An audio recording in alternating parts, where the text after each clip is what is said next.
বাবা তো বেরোবে নাকি? তোর ভাইও তো স্কুলে যাবে। এই তো মা, হয়ে এসেছে। ভাতটা নামালেই হয়ে যাবে। আসলে একা হাতে করতে সময় লাগে। আহারে ননির পুতুল আমার, তুই রান্না করবি না তো কে করবে শুনি? ঘাড়ের ওপর তো চেপে বসে আছিস, একটা পাত্রও তো জুটছে না এই কয়লার মতো রঙের জন্য। আমার গায়ের রঙের জন্য দোষ কি আমার? তুমি সবসময় আমাকে এইভাবে বলো কেন মা? আহারে সত্যি কথা শুনে গায়ে ফোসকা পড়ছে বুঝি? হাড় মাস জ্বালিয়ে খেলে একেবারে। তোর মা তো জন্ম দিয়েই মরে বেঁচেছে, এবার ভুগছি আমরা। আমি তো তোমাদের কাছে কিছুই চাইনি, একধারে পড়ে থাকি, বাড়ির সব কাজ করি, তাও তোমার মন পাই না, খালি বকো আমাকে। খুব যে মুখে মুখে কথা শিখেছিস দেখছি। তোকে খাওয়াচ্ছি, পড়াচ্ছি, আর কি চাস তুই? আমারও তো একটা ছেলে আছে নাকি? কেন আমাকে একটু ভালোবাসো না মা? তোকে ভালোবাসতে আমার বইয়েই গেছে, তাও যদি নিজের পেটের মেয়ে হতিস। মরা সতীনের মেয়েকে নিয়ে অত আদিক্ষেতা আমার নেই। নে নে তাড়াতাড়ি কর, সাত সকালে কথা বলে শুধু সময় নষ্ট। এই দিদি, তুই এখনো কাপড় ধুচ্ছিস? মাঝে খুঁজছে তোকে। এই তো হয়ে গেছে, এবার ধুয়ে নিলেই হবে। তুই তাড়াতাড়ি স্নান করে নে, মুখটা তো একেবারে খিদে শুকিয়ে গেছে। সে তো তোর মুখটাও শুকিয়ে গেছে দিদি, তুইও নিশ্চয়ই এখনো কিছু খাসনি। সারাদিন তো কাজ করেই যাচ্ছিস। আমার কথা বাদ দে, শুধু মুখই নয়, কপাল পোড়া আমার। আমার মতো কালো মেয়েদের খিদে, তেষ্টা, ইচ্ছা, অনিচ্ছা কিছু থাকতে নেই। আমরা হলাম গিয়ে সংসারের বোঝা। মা তোকে খুব কথা শোনায়, আমি জানি। আমি বড় হয়ে চাকরি করব যখন, তখন তোকে কিছুই কাজ করতে দেব না রে দিদি। তখন কেউ তোকে আর কিচ্ছু বলবে না। খুব পাকা পাকা কথা শিখেছিস তুই। তাড়াতাড়ি স্নান করে আয়, আমি এগোলাম। দেরি করবি না। না না, একটু সাঁতার কেটেই চলে আসবো। এই নিন দাদা, সব লিস্ট মিলিয়ে দিয়েছি। তোমার দোকানের এই এক সুবিধা, লিস্ট ফেলে দিলেই হলো, কিচ্ছুটি আর দেখতে হয় না। সবই আপনাদের দয়া। না না, দয়া আবার কি? কাজ করছো, টাকা নিচ্ছ। বাজারে আমার এত বড় খাবারের দোকানের সমস্ত রকম মুদি সদাইয়ের জিনিস তো তোমার থেকেই নেই। কত বছরের সম্পর্ক আমাদের। তা ঠিক, তবে আপনারা কয়েকজন বাধা খদ্দের ছাড়া বিক্রিবাটা কমে গিয়েছে। সবাই ওই মোবাইল ফোন থেকে কি যেন বলে অনলাইনে সব অর্ডার দেয়, বাড়ি বয়ে এসে জিনিস দিয়ে যায়। কে আর এসব সুবিধা পেলে বাড়ির বাইরে যেতে চায় বলুন? তা ঠিক, আমার দোকানেও তো সেই সুবিধা আছে। একটা ছেলেও রেখেছি খাবার পৌঁছে দিয়ে আসার জন্য। আমার অত ক্ষমতা নেই, ছোট দোকান, যেটুকু যা রোজগার করি তাই দিয়েই সংসার চালাতে হিমশিম খাই। আর একজন কর্মচারী রাখার সামর্থ্য নেই। আজ চলি হে, অনেক বেলা হলো, মেলা কাজ পড়ে আছে। মা তুমিও বসে পড়ো না একসাথে। হ্যাঁ দিদি, তাই দে। গাটা সেই বিকেল থেকে ম্যাজ ম্যাজ করছে। তা তুইও বসে পড়, রাত করছিস কেন? না না, কৃষ্ণা পরে বসবে। তুমি শান্তি করে ঠিকঠাক খাও তো দেখি। সারা দিন কত পরিশ্রম করো তুমি। আমাদের খাওয়া হলে কৃষ্ণা খাবে। বাসন কোসনও তো গুছিয়ে নিয়ে ধুয়ে রাখতে হবে ওকে। দোকানের খদ্দের দিন দিন কমে আসছে। এখন চারিদিকে সব ফোনে ফোনেই মালপত্র কিনছে, কেউ আর দোকানে এসে কষ্ট করে মাল কিনতে চায় না। তাহলে কি হবে গো? বিক্রি বাটা বন্ধ হয়ে গেলে খাবো কি? ছেলেটারও তো পড়াশোনা আছে। কৃষ্ণারও তো বিয়ে দিতে হবে। আমি বিয়ে করব না বাবা, আরো পড়াশোনা করব। পড়াশোনা করে কোন পণ্ডিত হবি? বিয়ে না করে সারা জীবন কি আমাদের ঘাড়ে বসে অন্ন ধ্বংস করবি? ঢং দেখে আর বাঁচি না। তুমি একটু থামো তো।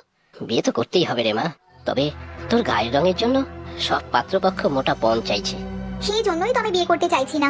আমি আরো পড়তে চাই, নিজের পায়ে দাঁড়াতে চাই। আমার গায়ের রং তো আমার পরিচয় হতে পারে না। অনেক বড় বড় কথা বলছিস আজকাল। বয়স তো বেড়েই যাচ্ছে। এখন থেকে বিয়ের ব্যবস্থা না করলে সারা জীবন আইবুড়ো থেকে যাবি। তখন কি করবি? হ্যাঁ, তখন কি করবি? আমাদের কি একটু মুক্তি দিবি না রে? লোকে বলবে সৎ মা ইচ্ছে করে মেয়ের বিয়ে দেয়নি। পোড়া কপালি একটা। ওকে ওভাবে বলো না। তুমি চুপ করো। ওকে কি সারা জীবন বসিয়ে বসিয়ে খাওয়াবো নাকি? আমাদের ছেলেরও তো একটা ভবিষ্যৎ আছে নাকি? ওর নিজের মা তো মরে বেঁচেছে, জ্বলে পুড়ে মরছি আমি। বাবা আমাকে একটা সুযোগ দাও পড়াশোনা করার। আমি এখন বিয়ে করতে চাই না। আবার মুখে মুখে কথা বলছিস তুই? তোর বাবা কি বলবে রে? হ্যাঁ, আমি যা ঠিক করব তাই হবে।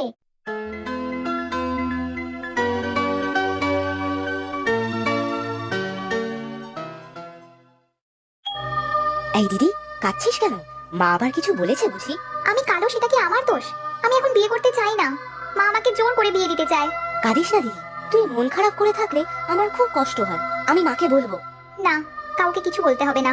আমার নিজের মা থাকলে এমনটা কখনো হতো না। এরকম করে বলিস না। আমি তো তোকে কত ভালোবাসি বল। তোর জন্যই তো এত অপমান অসম্মান সহ্য করে আছি। তোকে যে খুব ভালোবাসি ভাই, কিন্তু বিয়ে আমি কিছুতেই করব না। এই নাও বাবা জল। শরীর কি খারাপ লাগছে বাবা? খুব ক্লান্ত লাগছে রে হঠাৎ করে। দে জলটা দে। বাবা কি হলো? বাবা, মা, মা, শিগগির এসো। কি কি হয়েছে? হায় হায়, কি সর্বনাশ হলো আমার। তোর বাবা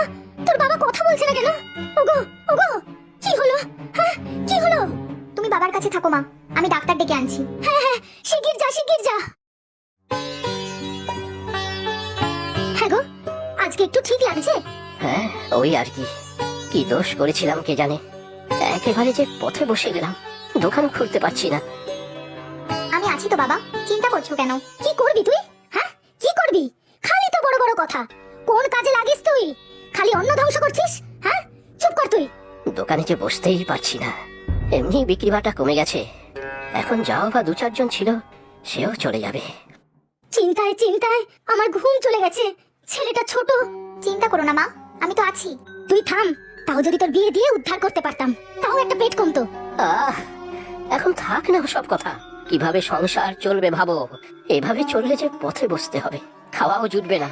ডাক্তার, ওষুধে যা সঞ্চয় ছিল সব খরচ হয়ে গেছে। সবই কপাল আমার। অদৃষ্ট, অদৃষ্ট। কার যে নজর লেগেছে কে জানে। আমরা যে এসেছি কেউ দেখতে পাইনি তোরে ভাই? না রে দিদি, মা তো পুকুর ঘাটে গেছে, এখন ফিরতে অনেক দেরি আছে। চল তাড়াতাড়ি দোকানটা খোল। বাবার দোকানের খদ্দেরদের হিসেবের খাতাটা খুঁজে বার করতে হবে, সবার নাম্বার বার করতে হবে।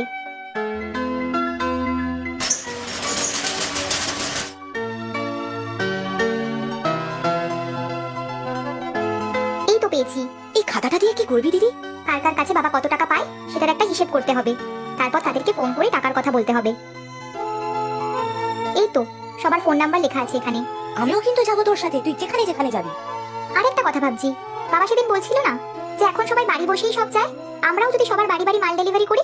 আমার তো সাইকেল আছে, তাতে করেই নিয়ে যাবো। যারা এই দোকানের বাধা ধরা খদ্দের ছিল তাদের সবাইকে ফোন করতে হবে, তাহলে তারাও তাদের যা যা লাগবে ফোনে বলে দিলে বা লিস্ট করে ছবি তুলে পাঠালে সব মাল তাদের বাড়ির দোরগোড়ায় পৌঁছে যাবে। ঠিক বলেছিস দিদি, তবে আমিও কিন্তু তোর সাথে যাবো সব জায়গায়। না না, আমি একাই পারবো। তোর পড়াশোনা ফাঁকি দিয়ে এসব করা চলবে না, মাঝে মাঝে আমাকে দোকানের হিসেবের কাছে সাহায্য করবি, তাহলেই হবে।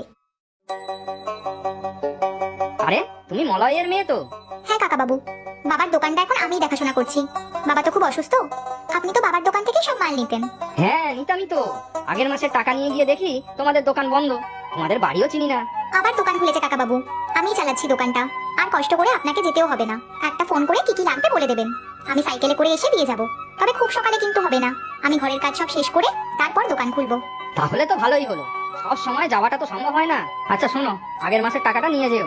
আর কাকা বাবু একটা অনুরোধ, আপনার চেনা জানা সবাইকে একটু বলবেন আমাদের দোকানের কথা, বলবেন বাড়িতে মাল ডেলিভারিরও ব্যবস্থা আছে। অবশ্যই বলবো। তুমি যে তোমার বাবার পাশে দাঁড়িয়েছো, এটা দেখে খুব ভালো লাগছে। আমি সব রকম ভাবে তোমাকে সাহায্য করব।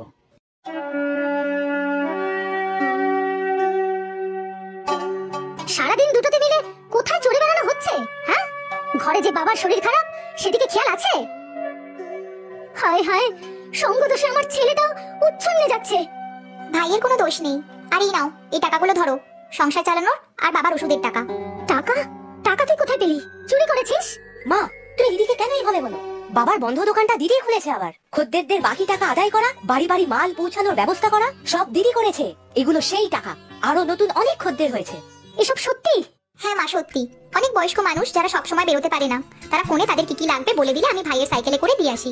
আমিও মাঝে মাঝে হিসাব দেখে দেই, তবে দিদি পড়াশোনা ফাঁকি দিতে দেয় না। তুমি চিন্তা করো না মা, আমি আবার দোকানটাকে দাঁড় করিয়ে দেবো। সত্যি রে কৃষ্ণা, আমি অন্যায় করেছি তোর সাথে এতদিন। সতীনের মেয়ে বলে তোকে সহ্য করতে পারতাম না, কখনো মন থেকে তোকে আপন করতে পারিনি। আজ আমার সব অভিমান, রাগ সব ধুয়ে গিয়েছে। আয় মা, আয় বুকে আয় মা।